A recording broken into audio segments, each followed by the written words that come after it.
Venerable Master have asked me why is it important for children to come along to the temple with their parents, and also why we celebrate Kathina ceremony today, and why your parents, your grandparents would like all of you to join in today's event. So it is a sign of gratefulness that you have towards your parents, to your grandparents. Being children, we have owed a lot of gratitude toward our parents. They have given us the life, the birth to exist in this world, and further they also have brought you up, raised you up to be who you are today, that you have the opportunity to be human being in a good status, having wealth, having good job, having opportunity to do all good things in life and be able to be happy. So realizing that we have owed a lot of gratitude to our parents, so we should do something in return to repay their gratitude. In the teachings of the Buddha, he expounded that the parents are the first teacher, first and foremost teacher. The parents are the living God at home. You don't need to find God outside or anywhere else, but parents are God. Parents are those who are worthy of respect by the children. Parents are the Brahma. Parents are the God, the deity, the protector, and also the benefactor of the children, because they have the four sublime states. If the parents do not have these four sublime states, you would not be able to survive up to now. So what are the four sublime states? In Pali language, we call four Brahma Vihara, which means the peaceful abode that the parent has. One is metta, loving kindness or loving friendliness. Second, compassion, compassionate heart that the word they have towards all of us. And thirdly, mudita, sympathetic joy, appreciation.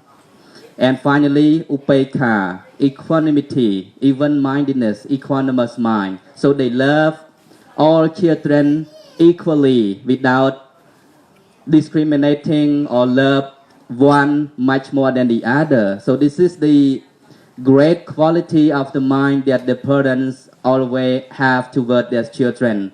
Realizing this, all children should repay their gratitude in any way. According to the teachings of the Buddha, he said that children should at least follow the footsteps of their parents. For example, your parents, your grandparents are devoted Buddhists, and they have practiced according to the teachings of the Buddha. They live the way of life harmoniously, abiding by the virtues and precepts and meditations and wisdom, etc. So as the children, we should follow them, doing all the things that make them happy.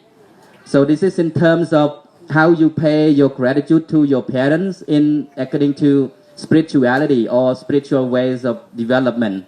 On the other hand, you can also repay them in terms of material requisite, which is clothing, fooding, lodging, accommodation, shelter, or medical care, medical treatment, that you can support them, because when they are getting older and older, they cannot manage things by themselves. So it is the duty of every child to be able to support their children. By so doing, you are known as a grateful child, you are known as a grateful children, which the Buddha really appreciate that. So also today is very important ceremony that you all have gathered here together. And as you may usually have heard about Bon Katan or Kathina ceremony, which we call in the Romanized Pali. So Kathina is a festival that take place during the months of October and November. For 2,500 years, families have gathered to take part in the largest alms-giving ceremony like this morning. Friends, old friend, new friend, parents, children, grandchildren join together in a celebration on the theme of harmony. Kathina occurs at the end of Vasa. As you may have known that the monks spend 3 months rains retreat in the monastery where they have undertaken to observe without leaving the temple.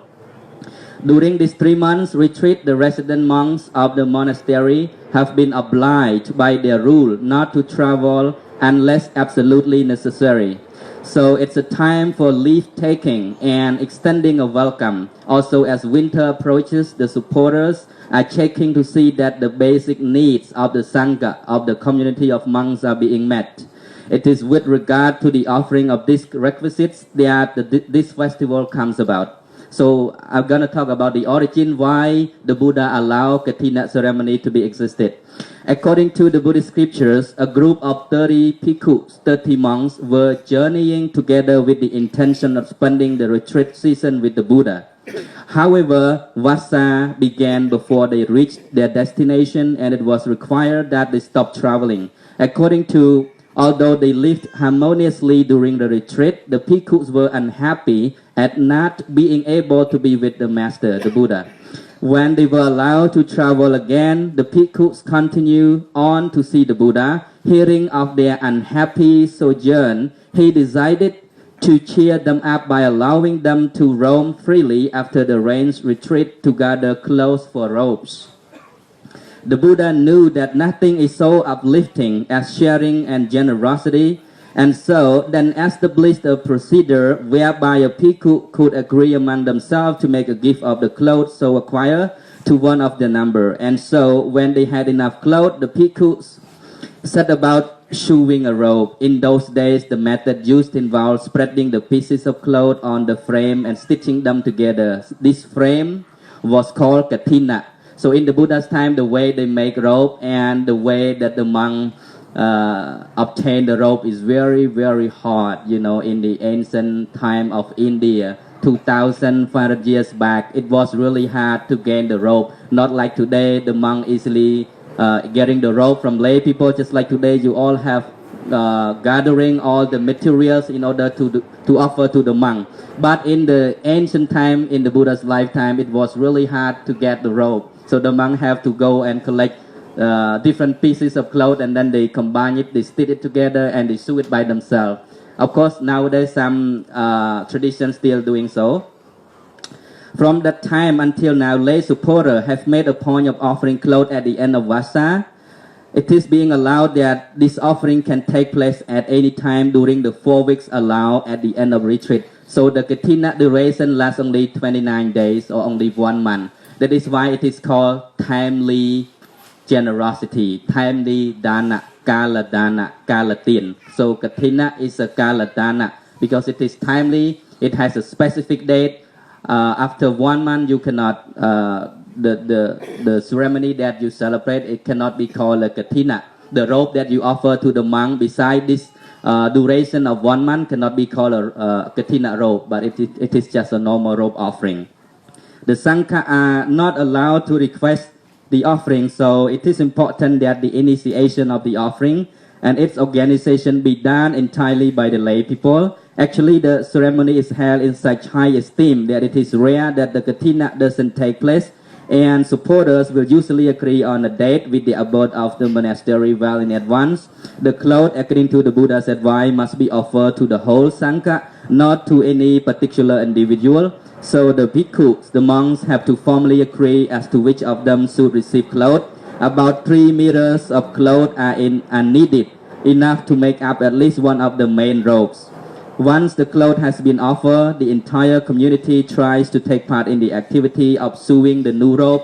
It is being stipulated that this robe be cut soon and finished before the dawn of the next day. Until recent times, finishing always involved dyeing the robe as well, and even today in traditional forest monasteries in Burma, Thailand, Cambodia, white cloth is given, and while some of the bhikkhus are cutting and sewing, others are preparing baths of neutral dye. So on the day of the festival, people begin arriving at monastery early. Some may have come the night before. Bhikkhus and nuns from other monasteries will have been invited and been gathering also about 10 or 9:30 or 10 a.m. everyone is beginning to settle and around 10:30 a.m. a lunch is offered to the Sangha, which is tomorrow. I'm talking about the tomorrow event. So people will offer the breakfast and then lunch. Normally we'll start like 9 o'clock. Offer to the Sangha and then everyone helps themselves to the remainder of the food. About 1 p.m. the ceremonial offering of the clothes and requisite take place with one donor leading the assembly of lay people in taking the refuges and precepts and then announcing the offering using the following formula. This would be done in both English or maybe Pali language or Khmer language. May we, Venerable Sirs, present these robes together with the other requisites to the Sangha. So, Venerable Sirs, please accept these robes and the other requisite from us for our long-lasting welfare and happiness. The cloth is formally presented to two bhikkhus to have been agreed upon by the Sangha. In turn, they announce the donation of all the Kathina offerings and then nominate one senior and well-respected member of the community to receive the robe once it has been made up. The unanimous agreement in silence by the Sangha is strengthened by the collective utterance of Sadhu. It is well said. At this point, some of the people leave and begin cutting the cloth. Later, others will join them. The formal Sangha act, which is called Sangha Kamma, of receiving Kathina offering will be completed later in the evening, sometimes very late depending on the weather. When finished, robes ceremonially presented to the appointed bhikkhu. So those who are wise, generous and free from selfishness give at the appropriate times. Then what is given to those who are worthy and morally sound is an offering of the great purity and substance. Those who likewise show appreciation or perform acts of service make no less suffering, and they also share in this merit. Thus, in giving, the heart is unbounded. What is given is of great fruit and benefits, and those meritorious deeds bring about good fortune in life to come. And also the Buddha said there are 5 benefits that lay devotee, lay donors or all donors who have donate the Kathina robe to the monks can gain the 5 benefits as follow. One is longevity, ayu. They gain the blessing of living a long life. Secondly, the blessing of good complexion or nobility, vanna. And third is sukha, happiness, living happily because you give robes, you give donation to others, you make others live well and happy. So in return, you also get that. And for number 4, you also will get blessed with the strength, physical strength and mental strength. And finally, wisdom, panya. So because in the whole ceremony involved all activity according to the rules and disciplinary led by the Buddha. So it is really beneficial that we know how to do it, and by so doing we gain more wisdom and understanding. Like today you all have gathered here to monastery and learn to perform ceremonial celebration according to Buddhism and also according to the Cambodian culture. So I think this should be enough for explanation because we are running out of time. So I would like to appreciate all of you, especially the young people who have participated in today's event. And I hope that in the next Kathina or in any other ceremony in our monastery, we'll see all of you present in the temple. សូមដូច្នេះការរៀបរាប់របស់ខ្ញុំបកករណាតាក់ទងនឹងកឋិនទានជាភាសាអង់គ្លេសប្រមាណប៉ុណ្ណេះសូមព្រះមហាថេរទានជ្រាបសាធុសាធុសាធុប៉ុន្តែមិនដឹងថាម៉េចទេនេះប៉ុន្តែថាម៉េច